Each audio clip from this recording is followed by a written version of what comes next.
Bom dia, Japão. Boa tarde, Brasil. Boa noite para aqueles que vão ver um outro horário. Seja bem-vindo no meu canal. Se inscreve, Maricela Yoshihara. Aperta no sininho de notificações. Deixa o seu like, deixa o seu comentário. Compartilha para o louvor da glória dele. Amém? Gostaria que você abrisse aí no livro de Deuteronômio, capítulo 24.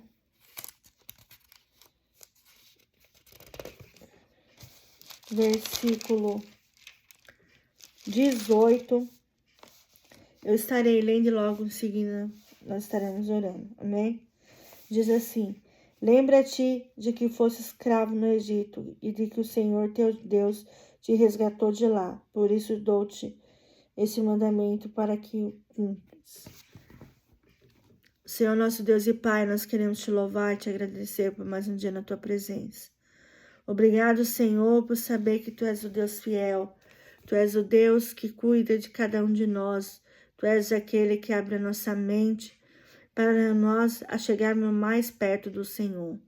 Por isso, nos ajuda, Senhor, a entender a Sua palavra. Dai-nos, Senhor, discernimento, entendimento. Faz com que a nossa mente venha vibrar diante da Tua presença. E Deus me usa para o louvor da sua glória. Eis-me aqui para ser um vaso de honra. Eis-me aqui para ser uma mulher de boca de Deus, aonde os teus filhos possam vir compreender a sua palavra. Por isso, Deus, eu peço que o Senhor me dê discernimento da sua palavra, que o Senhor derrama graça, que o Senhor derrama poder e que o Senhor fortalece a nossa fé na tua presença. Por isso, Deus, fala conosco nessa manhã, nessa tarde, nessa noite, para que os teus propósitos possam se cumprir na nossa vida, para o louvor da sua glória. Te louvamos, te agradecemos. Em nome de Jesus, amém.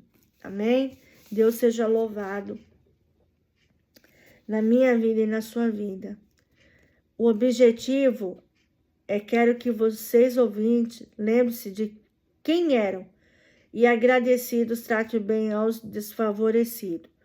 Aqui, Jesus está nos alertando que nós devemos nos lembrar, antes de mais nada, ser ouvinte, mas nos lembrar de quem éramos nós, antes de vir para a presença de Deus, para vir nos caminhos do Senhor.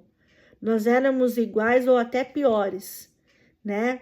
E que nós venhamos tratar bem aqueles que pisam no nosso calo, aquele que nos maltrata, aquele que muitas vezes vira cara para nós, né? E enfim. E eu vou trazer uma ilustração para que eu e você venhamos entender um pouco melhor, né, o que Jesus quer falar em relação a isso. Colocar uma fita ou um fio de lã em forma de laço em um dos dedos de cada pessoa presente, ou menos nos dedos daqueles que estarão sendo batizados nessa data. Isso pode ser feito já no início do culto pelos introdutores, criando expectativa para a mensagem. Depois de lida a passagem feita, uma oração. O pregador pode explicar o que significa lá do lacinho do dedo. Popularmente, em linhas gerais, ele serve para fazer pessoas lembrar de algo muito, mas muito importante. Existem coisas que já passaram, boas e más, e devem ser lembrados sempre. Ou seja, aqui a ilustração está trazendo uma ilustração sobre uma fita, né? Fio de lã. Eles são passados nos dedos daqueles que não estão preparados ainda para receber o batismo. Mas aqueles que estarão sendo batizados, eles estarão vendo uma nova expectativa de vida. Eles estarão vivendo algo novo em suas vidas, né? E aqueles que estão ainda sendo preparados, eles vão perceber e vão lembrar que existe algo muito mais importante, né, nas nossas vidas, que é a presença do Senhor. Então, nós nunca podemos esquecer, né, de saber que Jesus é a pessoa mais importante das nossas vidas. E quando esquecemos do passado, podemos cometer injustiças terríveis. Exemplo, muitos adultos esquecem que foram crianças e castigam os filhos por falhas iguais a que eles mesmos cometiam. Aqui é um exemplo, né? Nós já passamos a fase de ser crianças, né? Passamos já a fase de ser... eu sempre brinco com meu filho, aborrecente, adolescente e fase adulta. Nós já passamos por tudo aquilo. Então, quando a criança age de maneira errada, o pai deve corrigir. O pai e a mãe. Pais presentes vai corrigir. Porque vai obedecer a palavra de Deus. E a palavra de Deus nos ensina. Se você ama seus filhos, corrige mais cedo. Então, nós temos de 0 a 7 anos para montar o caráter do nosso filho. Então, você, pai, não seja omisso, seja responsável, né? Monta o caráter dos seus filhos, principalmente pais de marinheiro de primeira viagem. Saiba educar seus filhos no temor do Senhor. A Bíblia não está dizendo para você espancar o seu filho. A Bíblia está dizendo que quando for necessário, você deve pegar a vara da correção e bater naquela partinha chuchudinha que Deus deixou, o bumbum. Então, quando você for corrigir a criança, não é para você violentar a criança, bater até matar, como a gente já viu tantos casos aí acontecendo de pai batendo em filhos até matar, e de forma totalmente errada. Então, a Bíblia nos ensina que se for preciso pegar a vara da correção, nós devemos pegar sim, né? Mas saber dar como deve ser corrigido. E isso não vai matar criança nenhuma, não. Isso você vai colocar autoridade, né? Você vai ter firmeza e autoridade, mostrar para ela que você é pai, que você é mãe, né? E que você é responsável por ela. E acima dela, ela saber que tem autoridade, né? Que ela não pode ser irresponsável, ela não pode fazer coisa errada. Mas aqui, na ilustração, faz com que a gente venha se lembrar que nós também passamos por essa fase. Fomos crianças. Nós também cometemos esses mesmos erros. São coisas de criança. Mas a gente não, pais, não podemos levar para aquele lado. Ai, que gracinha. Ai, como é engraçadinho. Não. Você é pai, você deve de impor sua autoridade, sim. Demonstrando que tem autoridade. Você tem que ensinar seus filhos no caminho do Senhor e no temor. Então, você saber educar seu filho. Amém? E contextualizar a passagem, né? Vamos contextualizar a passagem. Diz assim que Israel havia saído do Egito, onde era o povo escravo, e dirigia-se à terra prometida. Mais um pouco, e de fato as coisas velhas iriam passar, e tudo iria se fazer novo para eles. Mas ainda que não fosse muito agradável, eles deveriam lembrar pelo menos duas coisas na nova situação, as quais também devemos lembrar sempre. Primeiro, da terrível situação em que estávamos no passado. Nós éramos pecadores, irmão. Somos pecadores. Mas nós estávamos numa fase difícil, né? Nós estávamos em pecado por quê? Por conta de quem? De Adão e Eva, que pecaram no Jardim do Éden. E eles tiveram que viver o quê? No solo. Eles tiveram que vir para o solo, ter uma vida aqui, trabalhar para comer, para se vestir, para se alimentar, né? E para Israel não era uma lembrança agradável, deveria trazer à mente do povo fortes emoções, vergonha, tristeza, mas devia ser lembrada a ordem para lembrar do passado, que era em 5 lugares nesse livro. 6:12, Deuteronômio 15:15, Deuteronômio 16:12, Deuteronômio 24:18, Deuteronômio 24:22. Essas passagens, todas elas falam a mesma coisa, né? Lembra-te de que fosse escravo no Egito e de que o Senhor, teu Deus, te resgatou de lá. Por isso te dou este mandamento para que se cumpra.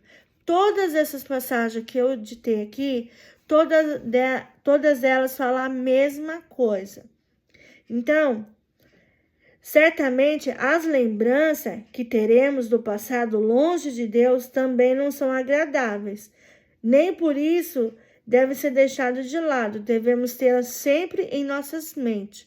Ou seja, nós devemos sim lembrar quando nós éramos crianças, quando nós somos adolescentes, né? Quando chegamos na fase adulta.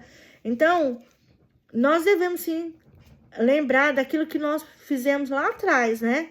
Fizemos as coisas erradas, coisas que não era certo. Para quê? Para você saber diferenciar, né? Que às vezes o seu filho faz a mesma coisa, cometeu o mesmo erro lá atrás que você, só que seus pais foram bem enérgicos, né? Seus pais foram bem bravos. E talvez você, no momento, não seja. Mas isso não quer dizer que você não deve demonstrar bravura, não. Você tem que mostrar sim. Você tem que mostrar autoridade, né? Você tem que ensinar os seus filhos no temor do Senhor. Eles têm que ver em você autoridade de pai, autoridade de mãe. Pais omissos deixam os seus filhos em prejuízo. Mas pais presentes ajudam seus filhos a ser educados. Então, primeiro, para tratarmos os outros como gostaríamos de ser sido tratados. Os israelitas deveriam lembrar o passado da escravidão, para tratarem os outros como gostariam de terem sido tratados. O contexto mostra como deveria agir em relação aos desfavorecidos. Ou seja, aqui fala que nós deveríamos lembrar do passado de escravidão, né? Para tratar os outros como gostariam de ter sido tratados. Ninguém gosta de ser maltratado. Todos nós gostamos de ser bem tratados. Não existe uma pessoa que gosta de ser maltratada. Não existe, né? Se falar que existe isso daí, isso daí é a sociedade que impõe, porque ninguém gosta de ser maltratado, né? Isso gera o quê? Um desconforto. Isso gera, assim, um clima mau, fica um clima pesado, né? E nós fomos escravos, nós não fomos escravos do Egito, mas fomos do pecado. Lembremos-nos disso e tratarmos como os que ainda são, e tratemos-los como Deus nos tratou e como gostaríamos de ser tratados pelos homens. Deus nos tratou muito bem. Por quê? Porque Ele morreu na cruz do Calvário. Ele pagou um alto preço por mim, por você e toda a humanidade. Então, Deus nos tratou muito bem. Deus era para nos funilar, né? Era para nos eliminar. Mas por misericórdia, pela bondade, pela graça, pela misericórdia do Senhor, Ele aliviou o nosso pecado. E nós devemos tratar as outras pessoas como a gente gostaria de ser tratado.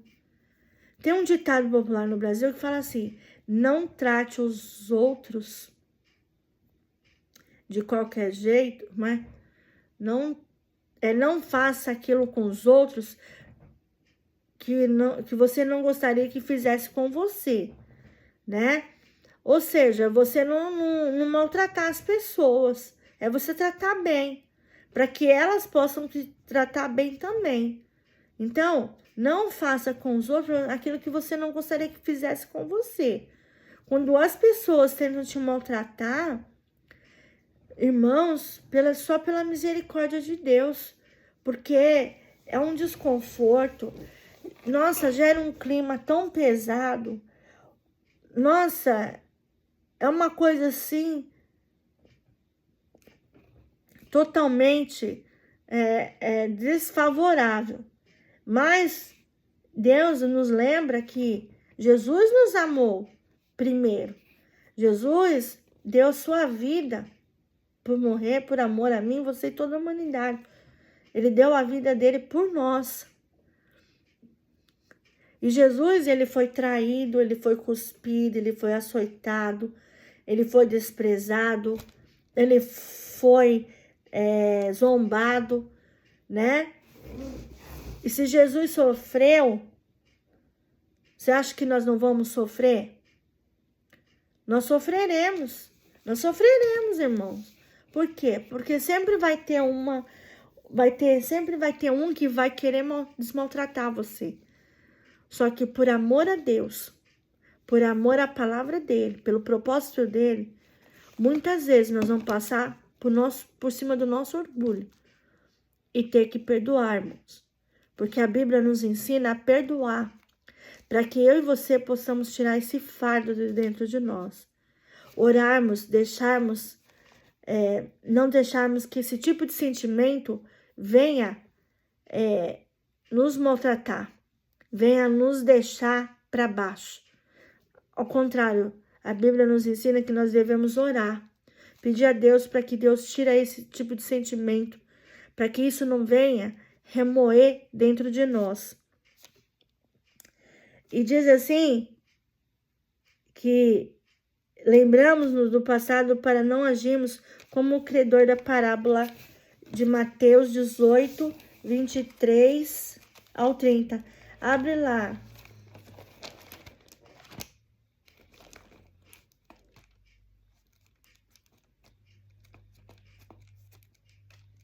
Abre lá, Mateus.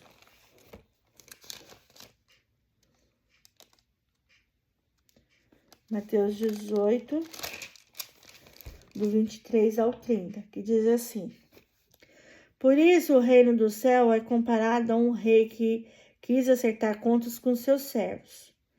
E quando começou, foi-lhe apresentado um deles que lhe devia uns 100.000 talentos. Mas não tendo com que pagar, o Senhor ordenou que ele, sua mulher, seus filhos e todos os seus bens fossem vendidos para que a dívida fosse paga. Então aquele servo, prostrado diante dele, rogava-lhe: Senhor, tenha paciência comigo, te pagarei tudo. Comovido, o senhor daquele servo soltou-se e perdoou-lhe a dívida. Ao sair, porém, aquele servo encontrou um dos seus conservos que lhe devia 100 denários, e agarrando-o, sufocando-o, dizendo: Paga-me o que me deves. Então, caído aos seus pés, o seu companheiro se suplicava: Tenha paciência comigo, te pagarei. E ele, porém, não quis. Antes mandou colocá-lo na prisão até que pagasse a dívida. Ou seja, o senhor dele perdoou a dívida dele. E o conservo dele, ele não perdoou. Então, o que ele fez? Ele foi o quê? Ganancioso, né? Ele implorou para que o senhor dele perdoasse, para que ele tivesse um prazo para pagar suas dívidas. E como o senhor dele ficou comovido com o que ele havia pedido, então perdoou a dívida dele, então ele não precisou pagar. E quando ele encontrou o conservo dele, em vez de ele perdoar a dívida também do seu subordinado, o que ele fez? Ele não perdoou. Ele colocou ele na prisão. Então, a gente vê assim, como ele foi mesquinho, como ele foi ganancioso, como ele foi arrogante, como ele foi desrespeitoso. Porque o senhor dele perdoou. Perdoou ele, perdoou a dívida. Porque até o momento, o senhor dele queria que ele vendesse todas as coisas dele para pagar a dívida que ele estava devendo, 100 denários. E quando foi o conservo dele, que estava devendo 100 denários, ele simplesmente recusou. Ele não quis saber. Então, a gente vê, assim, o que a Bíblia quer nos ensinar. A diferença é quando nós encontramos pessoas boas, pessoas de coração, pessoas que aprenderam a amar e perdoar. E é isso que Jesus quer nos alertar. Nós devemos fazer a mesma coisa. Nós devemos seguir o exemplo do primeiro Senhor, que perdoou, que aceitou, né? Considerou a sua dívida. Então, nós devemos perdoar, nós devemos aprender a liberar perdão, ao invés de nós atacá-lo, né? Nós devemos perdoar.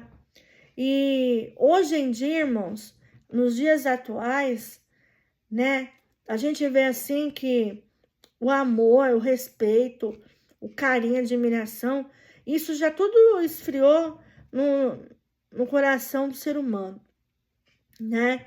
São para poucos que ainda amam, que ainda respeitam, que se dedicam, né, à família, que se dedicam às outras pessoas, mas são para poucos, né? Porque a maioria, eu não sei o que está acontecendo, né? As pessoas estão ficando doidas, né?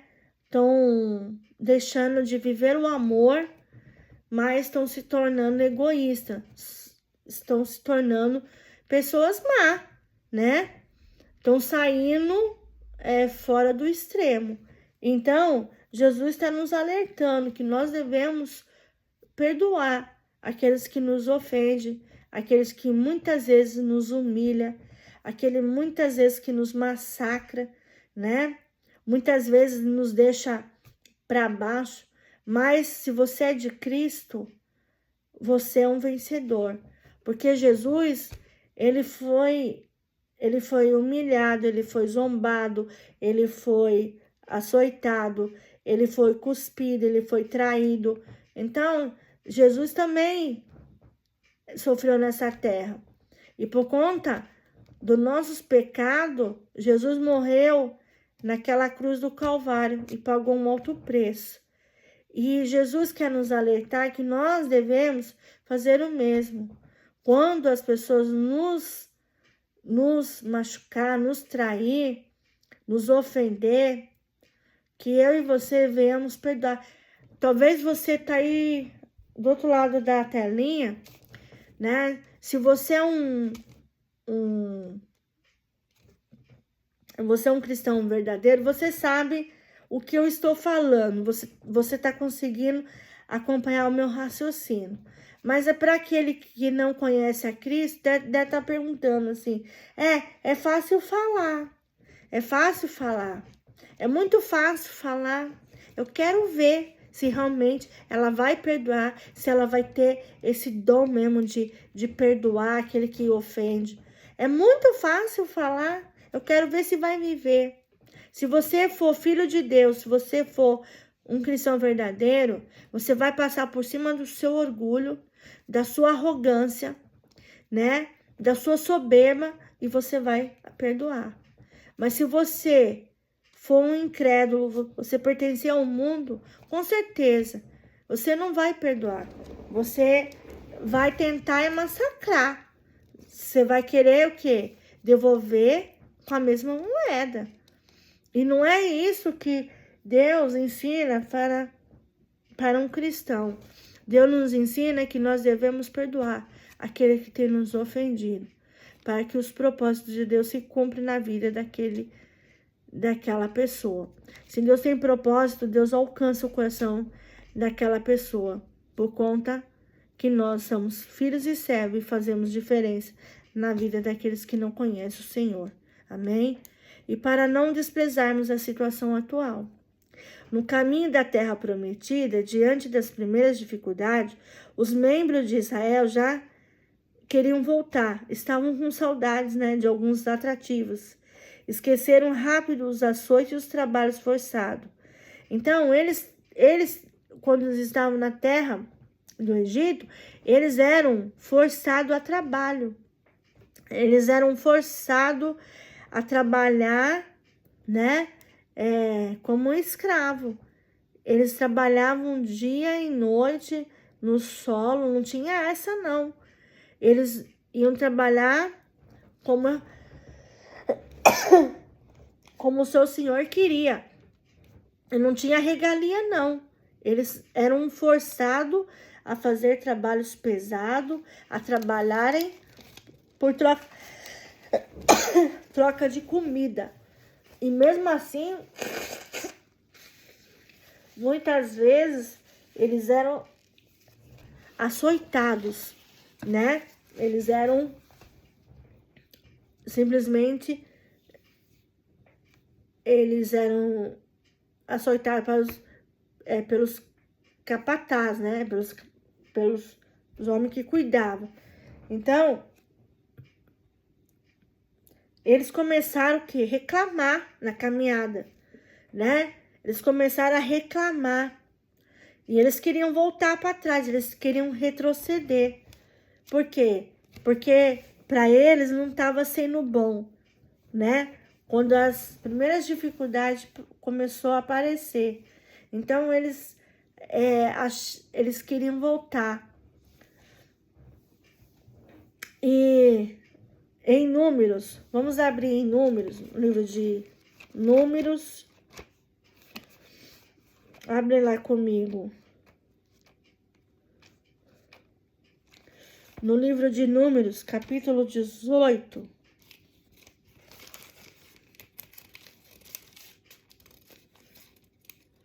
Não, perdão, irmãos. Número 11. Número 11.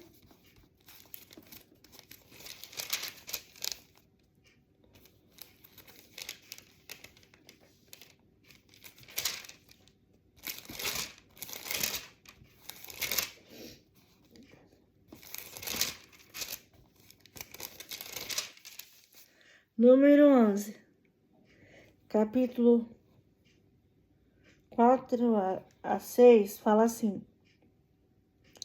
os estrangeiros que estavam no meio deles começaram a desejar certas comidas, e até os israelitas também voltaram a reclamar, dizendo: quem nos dará carne para comer? Lembra-nos dos peixes que comíamos de graça no Egito, e dos pepinos, e dos melões, e dos alhos poros, e das cebolas e dos alhos. Mas agora o nosso ser definha, e nós não temos nada, a não ser esse maná diante dos nossos olhos. Ou seja, eles estavam recebendo maná do céu. Eles estavam recebendo as coisas que vinham do céu. E eles estavam reclamando, né? Não era suficiente para eles. Então, eles estavam querendo voltar para trás, retroceder, né? E diz assim que não é raro perceber que alguns foram servos do pecado com certo desejo de voltar para trás. Então, né? Eles queriam retroceder, eles queriam voltar para o Egito. Mas eles se esqueceram que eles eram açoitados, eles tinham que trabalhar forçado. Eram trabalhos forçados, né? Sem direito a nada, sem direito a regalia nenhuma. E eles esqueceram disso. Em vez deles serem gratos, né? Aquilo que estava descendo do céu, o maná que estava vindo do céu, ao invés de serem gratos, eles estavam sendo ingratos. E a vida cristã tem dificuldades. O pecado tem seus atrativos. Se não fosse assim, ninguém pecaria, não é verdade? Né? A vida cristã, nós temos momentos que temos dificuldade. Tem momentos que nada tá bom, nada tá fácil, né? Temos luta, temos tribulações, temos adversidade, mas nós sabemos que muitas vezes, né? Nós sabemos que existe pessoas no meio de nós que querem o quê? Correr para o mundo, né? É como eu disse no vídeo anterior. As pessoas que estão lá no mundo acham que a vida do cristão é mar de rosa. É só bênção, é só vitória. Mas eles não sabem as provações que nós passamos. E Deus permite provações para tratar com o nosso caráter, para tratar com a nossa vida cristã, para que eu e você venhamos amadurecer na fé, né? Para que nós venhamos aprender a sua palavra, praticar e aplicar em nossa vida. Deus quer que nós sejamos filhos e servos sarados, que nós venhamos ter uma vida de compromisso, né, na sua presença. Mas devemos lembrar sempre das consequências que ele traz. Com certeza, todos nós nos lembramos dos desastres que era a nossa vida sem Jesus. Quando nós estávamos no mundo, o que nós fazíamos? Você acha que agradava a Deus? Claro que não. Só um momento. Você acha que nós ia agradar o Senhor? Jamais. Deus não se agradava com o que nós fazíamos. Coisas que não agradavam aos olhos do Senhor. E quando nós morramos para o mundo e viemos para Cristo, por amor ao Senhor, nós renunciamos muitas coisas do mundo. Nós não praticamos mais aquilo que nós fazíamos lá atrás, deixamos por amor a Cristo, para viver uma vida de quê? De obediência, uma vida totalmente diferenciada, uma vida onde Jesus entra em nossas vidas e muda totalmente o nosso ser, né? E eu vou trazer uma outra ilustração que diz assim: contar alguma experiência negativa marcante pessoal. A minha é esta: tendo uma foto guardada em casa que só em pensar nela já me sinto envergonhado. Não percebi o momento em que foi tirado. Nem sei quem tirou, mas sei que nela estou embriagado, todo sujo, com maior cara de bobo, tendo a cabeça amparada por 2 mãos, que depois fiquei sabendo que são de minha mãe. Eu não tenho coragem de olhar para aquela foto que está guardada há anos. Já tive o desejo de queimá-la, mas resolvi guardar como uma lembrança pessoal, de onde eu posso chegar afastado de Deus. O homem sem Deus chega ao fundo do poço. Ou seja, aqui conta a história de um rapaz, né? Que ele era envolvido com bebida alcoólica, né? Ele era embriaguez, né? Ele era um alcoólatra, né? Então, ele vivia no alcoolismo. E ele estava ali em um momento difícil da vida dele, né? Ele bebia com os amigos, né? Ele fazia a farra dele, e até um belo dia que tiraram uma foto dele embriagado. Então, quando ele viu aquela foto, ele sentiu vergonha, né? Ele se sentiu envergonhado. Por quê? Porque ele estava na fase mundana, ele estava no mundo. Ali ele estava no pecado, mergulhado no pecado. Mas quando ele teve um encontro com Jesus, tudo mudou na vida dele, né? Deus libertou ele do alcoolismo. Deus trouxe para ele ser sal e luz nessa terra, fazer diferença na vida de outras pessoas. E quando ele olha para aquela foto, ele até enoja, porque ele se sente sujo, né? Ele se sente uma pessoa, assim, que ele foi muito boba no passado, né? Que ele tem lembranças que repudia ele. Então, mas ele muitas vezes tentou queimar aquela foto, rasgar, jogar fora, mas por uma para ele ter uma lembrança daquilo que ele costumava fazer, do pecado dele, ele guardou para ele se lembrar, né? Que ele jamais pode fazer aquilo, porque é vergonhoso, né? A pessoa que ela se envolve com álcool, com droga, ou com prostituição, outras coisas mais, né? Roubo, isso traz vergonha, né? Porque a pessoa, ela se sente suja, ela se sente totalmente deslenhada. Então, a pessoa, ela só vai reconhecer a Deus quando ela chegar no fundo do poço. Ou ela vem por amor ou ela vem pela dor. Um dos dois fatores. E lembre-se que vocês também foram escravos do pecado para nunca mais desejarem voltar atrás, nem desprezar a situação atual. A situação de hoje, mesmo com lutas, é muito melhor. No meu caso, eu era uma pessoa briguenta. Eu era uma pessoa barraqueira. Vivia em briga. Eu vivia no meio de briga. Os outros não podiam olhar pra mim, não, que eu já perguntava: o que foi? Você tá olhando? Perdeu alguma coisa aqui? Quem olha pra mim hoje em dia fala: que é você? Imagina, você nunca foi assim, não. Nossa, você é muito gentil, você é muito educado. Meus irmãos, foi Jesus que mudou a minha vida. Foi Jesus que transformou meu ser. Se não fosse por Jesus, eu não sou o que eu sou hoje em dia. Quem olha pra mim fala: jamais você ser barraqueira, você? Não. Você jamais. Eu tinha problema de relacionamento, irmãos. Eu tinha problema de me relacionar com pessoas. Eu não suportava. Elas iam brincar comigo, eu não suportava as brincadeiras delas, né? Aquilo me irritava. Aquilo me deixava nervosa. E eu encarava. Não queria nem saber se eu ia apanhar ou não ia apanhar, eu encarava, né?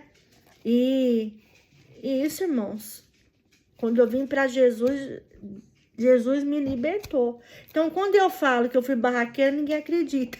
Por quê? Porque a minha maneira de ser, minha maneira de falar, de agir, de pensar, de ver, de tratar, mudou completamente. Hoje eu sou o quê? Uma mulher educada no temor do Senhor. Hoje eu sou uma mulher que eu prefiro ser, como diz o meu pastor, bombeiro de Jesus, né? Apaziguador, do que ser fogo, né? Soltar faísca. Então, é melhor viver em paz do que brigando. E segundo, de que foi Deus quem mudou a nossa terrível situação. Versículo 18, parte B. Vamos voltar lá em Deuteronômio.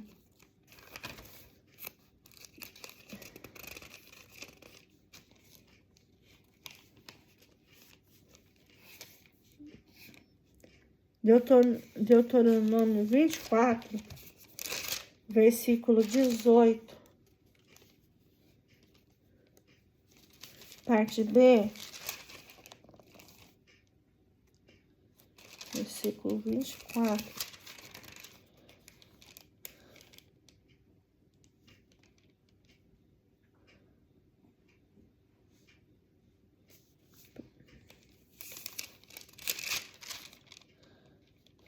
E diz assim: por isso dou-te este mandamento para que os que cumpram, né? Deus nos tirou, Deus mudou a nossa vida, né? De uma terrível situação, né? Israel, por si mesmo, nunca sairia do Egito. O povo não tinha forças para tal. Israel devia lembrar disso. E nós, por nós mesmos, nunca deixaríamos do pecado. Nós também deveríamos nos lembrar disso. Ou seja, eles nunca sairiam do Egito se eles não fossem libertados. E nós nunca sairíamos do pecado se Jesus não tivesse alcançado a nossa vida. Então, nós devemos lembrar, da mesma maneira que Israel né? Nunca sairia do Egito, assim como eu e você.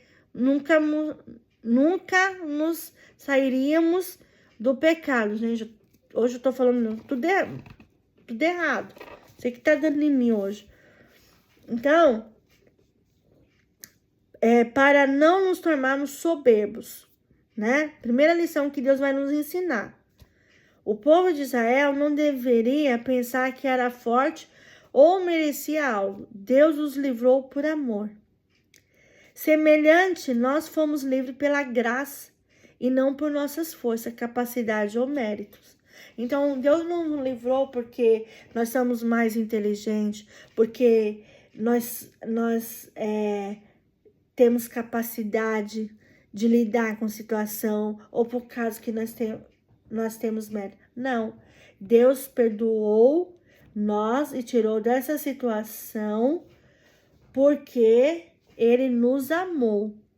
Ele foi claro. Ele nos amou antes da fundação do mundo.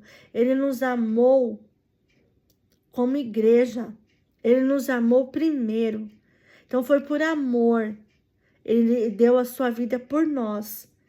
E por isso, nós não somos superiores a ninguém. Nosso Deus sim que é. Deus está acima de nós. Deus está acima do céu, da terra e debaixo da terra. E eu e você perto de Deus, nós somos quem, gente?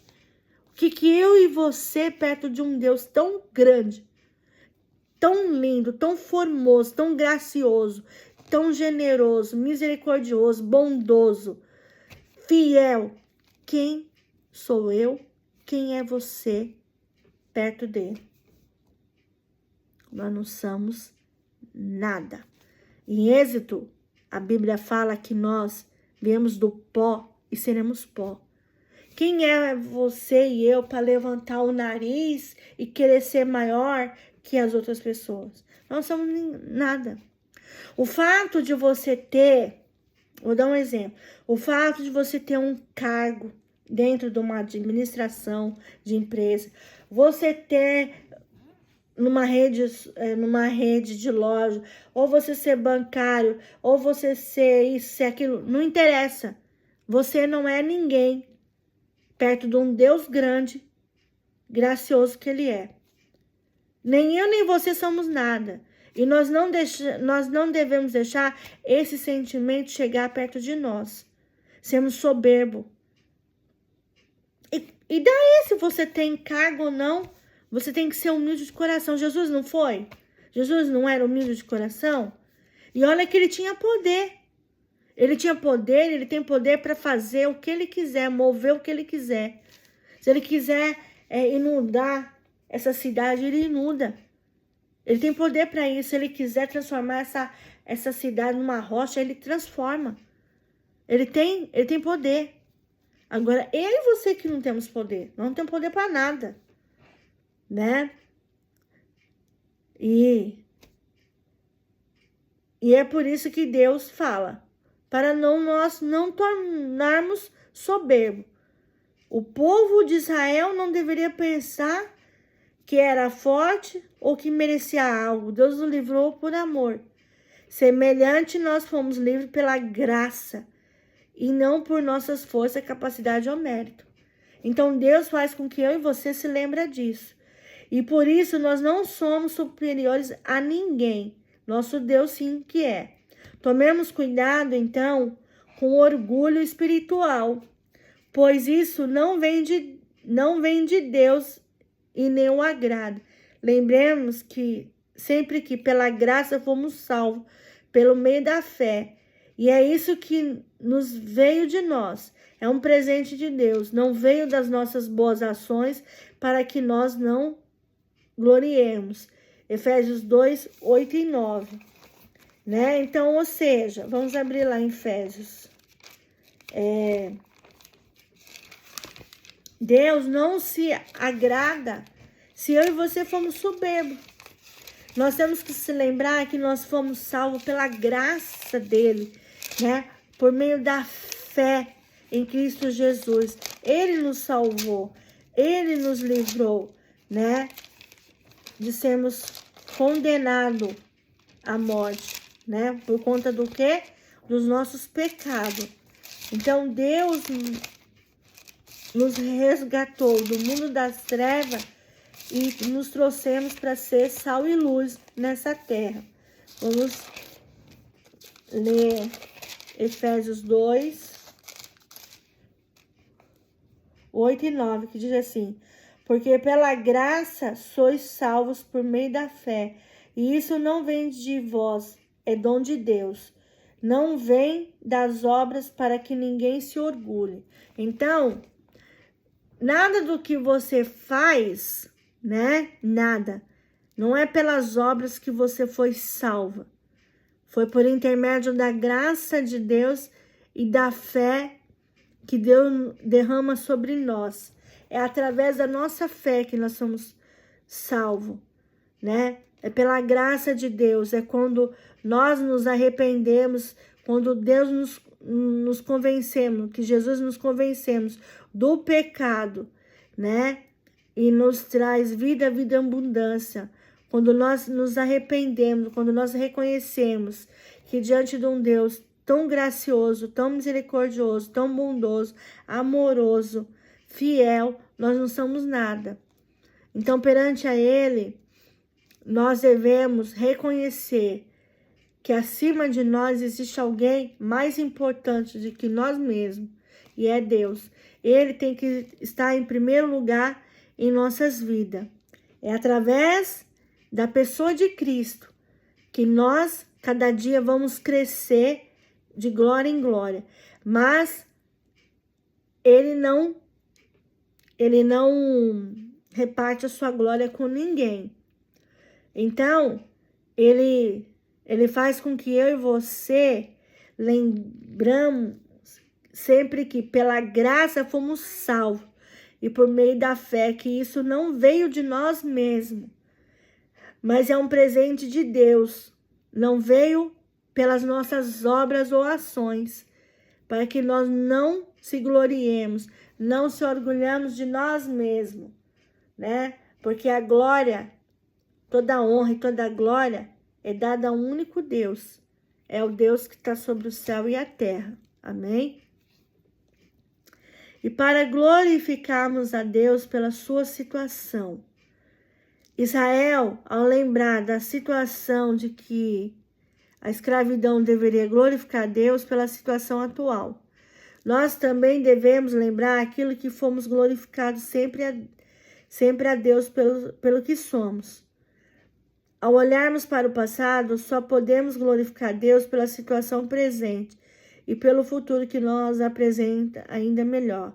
Se hoje, em meio de tantas dificuldades, podemos dizer obrigado por nossa situação, é incomparavelmente melhor do que a do passado. Muito mais devemos agradecer pelo futuro que nos está prometido no céu. Ou seja, nós devemos agradecer a Deus por Ele ter nos tirado do lamaçal do pecado e nos tornado luz, né? Nós saímos das trevas para fazer diferença nesse mundo, para fazermos diferença na vida daqueles que estão perecendo no mundo aí, né?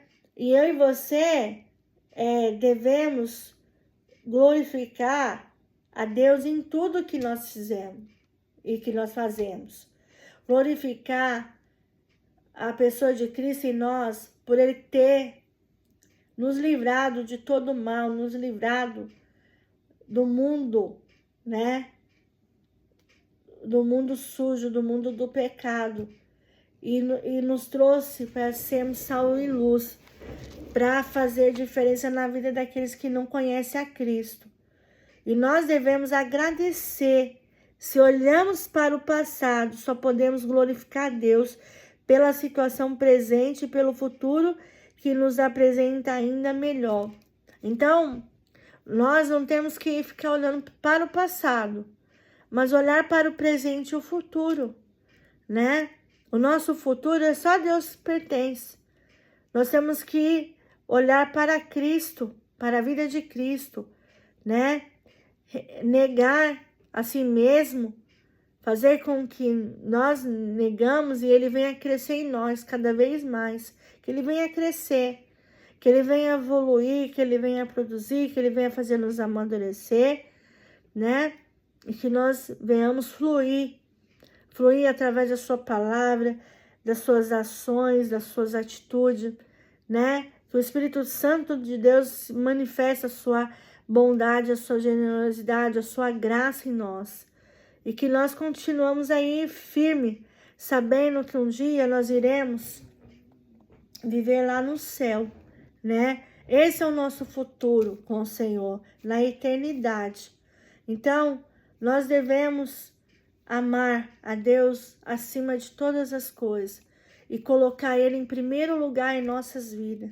Enquanto você que está aí não ter um encontro com o Senhor, peça a Ele que Ele venha te dar essa oportunidade de você ter um encontro com o Senhor. Amém? Conclusão. Pode ficar à vontade agora para retirar os fios ou a fita que foram amarrados nos dedos. Mas continua lembrando sempre que vocês eram e quem foi que mudou as suas vidas. Isso vai determinar o seu modo de agir em relação ao próximo, em relação ao Senhor nosso Deus. Então, através dos conselhos, né, da direção de Deus, nós iremos reconhecer que sem Deus na nossa vida não somos nada. Sem o seu agir, não somos nada, né? Nós somos pior que pó, pior que terra, né? Deus faz com que eu e você, nós iremos ter uma relação com Ele, uma relação com o próximo. Deixar que Ele venha agir em todo tempo, em todo momento, em todas as questões. E que esse dia de batismo seja uma marca para vocês, que a partir de agora passam a fazer parte da igreja. Aqueles que estão se preparando para batizar, aqueles que foram batizados, saiba que agora você pertence à igreja do Senhor. Uma nova vida, uma nova mente, uma nova forma de ver, né? Uma forma de fazer diferença, né? É um novo viver que Deus traz para mim e para você. Uma nova visão, uma maneira de falar, uma maneira de agir, uma maneira de pensar, de ver, de tratar. Então, Deus transforma tudo isso em nós. Ele trabalha de dentro para fora, não de fora para dentro, né? Deus muda todo o nosso interior, né? E lembre-se sempre que todos os cristãos fomos escravos do pecado. Hoje somos filhos de Deus pela graça, por meio da ação libertadora e transformadora de Jesus Cristo. Foi Ele que nos libertou, né, do pecado. Foi Ele que nos tirou do lamaçal e trouxe-nos para sermos sal e luz nessa terra. Lembramos sempre disso e sejamos gratos a Deus, paciente com o nosso próximo. Ou seja, nós devemos tratar o nosso próximo com amor, com dedicação, né? Ajudar o próximo a ter um encontro com o Senhor, a viver as mesmas coisas que nós vivemos com o Senhor. Então, um encontro, né? Que o Evangelho ele vem se expandir, que ele venha abrir, né? Que ele venha ser a inspiração em outras vidas, aquelas que estão se achegando, aquelas que estão sentindo a vontade de conhecer quem é esse Deus, quem é esse Deus que ama, quem é esse Deus que liberta, quem é esse Deus que transforma. Amém? Um grande abraço a todos, né? E eu quero orar, antes da gente se despedir, eu quero orar, se essa palavra edificou a sua vida, que você possa ir a uma igreja, né? Uma igreja bíblica, onde a palavra ela é pregada, ela é ministrada, né? E ela é revelada através da palavra de Deus para você. Eu aconselho você procurar uma igreja, né, perto da sua casa, onde você pode, né, procurar um pastor e conversar com ele a respeito da vida em Cristo Jesus. Amém? Vamos orar? Senhor, nosso Deus e Pai, nós queremos te louvar, te agradecer por mais um dia na tua presença. Obrigado, Senhor, porque o Senhor nos ensinou mais um dia a sua palavra. Obrigado, Deus, de saber que o Senhor nos amou, independente do que nós vivemos lá atrás, Deus. Obrigado porque o Senhor nos resgatou do lamaçal do pecado e nos trouxe para ser sal e luz nessa terra. Obrigado, Deus, por o Senhor fazer diferença em nós, por o Senhor mudar o nosso comportamento, o nosso agir, o nosso falar, o nosso pensar, o nosso ver, o nosso tratar. Muito obrigado, Senhor, por o Senhor transformar a minha vida, a vida da minha família na tua presença, a vida dos teus filhos, Senhor. Ó Deus, muito obrigado por saber que o Senhor está no controle de tudo e de todas as coisas.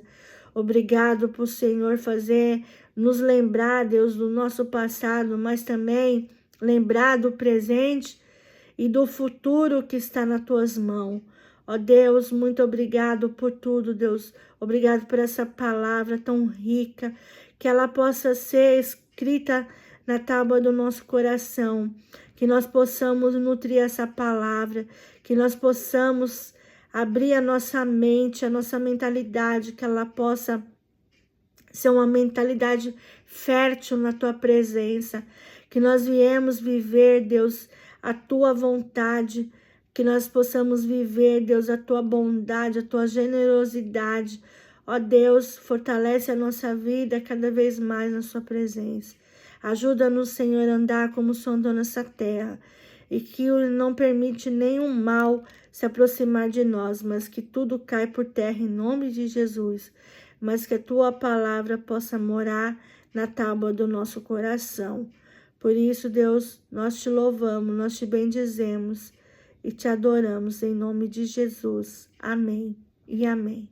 Deus seja louvado. Um grande abraço para todos. Até o próximo vídeo. Fiquem na paz de Jesus. Tchau.